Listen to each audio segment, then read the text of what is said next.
जय श्री कृष्णा दोस्तों, राधे राधे। क्या आप जानते हैं कि श्री कृष्ण को लड्डू गोपाल क्यों कहा जाता है?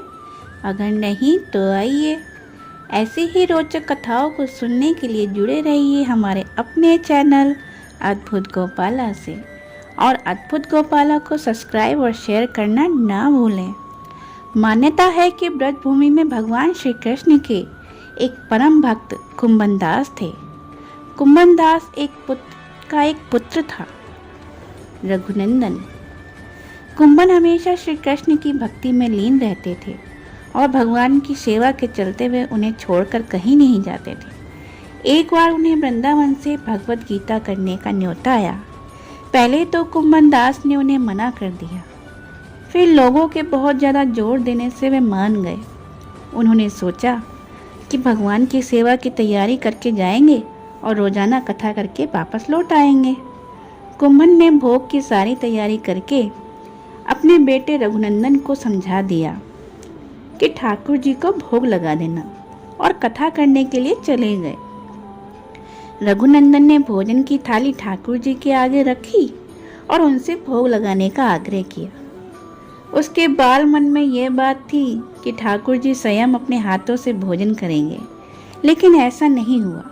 बहुत देर प्रतीक्षा करने के बाद जब भोजन की थाली ऐसी ही रखी रही तो रघुनंदन जोर से रोने लगा और पुकारा कि ठाकुर जी आओ और भोग लगाओ। रघुनंदन की इस पुकार के बाद ठाकुर जी ने बाल रूप धारण किया और भोजन करने बैठ गए। जब कुंभन ने घर आकर रघुनंदन से प्रसाद मांगा तो उसने कह दिया, ठाकुर जी ने सारा भोजन खा लिया।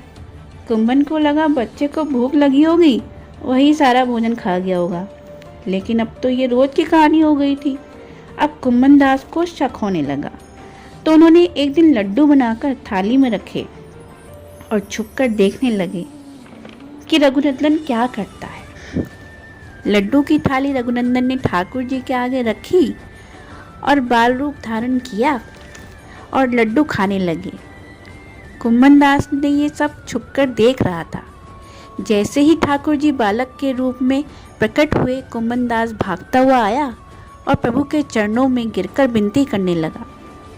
उस समय लड्डू गोपाल के एक हाथ में लड्डू था और दूसरे हाथ का लड्डू मुंह में जाने ही वाला था, लेकिन इतने में वे जड़ हो गए और इसके बाद ही उनके इस रूप की पूजा की जाने लगी और उनको लड्डू गोपाल कहा जाने लगा।